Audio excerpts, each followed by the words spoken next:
నమస్కారం. నా పేరు కాత్యాయని. నేను ఈరోజు తెలుగు వర్ణమాలలో ఉన్న అచ్చులతో అచ్చులమాల సంపూర్ణ రామాయణం చెప్పబోతున్నాను. ఆ అయోధ్యకు రాజు దశరథ మహారాజు. ఆయనకు ముగ్గురు భార్యలు కౌసల్య, సుమిత్ర, కైకేయి. ఇలలో వెలిసిన శ్రీరామచంద్రుడు. ఈయనకు తమ్ముళ్ళు ముగ్గురు లక్ష్మణ, భరత, శత్రుఘ్నులు. ఉత్తమ ఇల్లాలు సీతాదేవి. ఊర్మిళ లక్ష్మణుని భార్య మరియు సీతకు చెల్లెలు.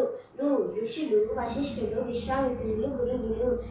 ఎన్నడూ రాముడు తండ్రి మాట జవదాటలేదు. 14 ఏళ్ళు వనవాసం చేశాడు. ఐకమత్యంతో వారధిని నిర్మించాడు. ఒక్క బాణంతో వారిని సంహరించాడు. ఓర్పుతో శబరి ఎంగిలి పండ్లను తిన్నాడు. ఔదార్యంతో అహల్యకు శాప విమోచనం చేశాడు. అందరితో కలిసి వారధిని నిర్మించాడు. ఆహా అంటూ రావణాసురుడిని సంహరించాడు. ధన్యవాదాలు.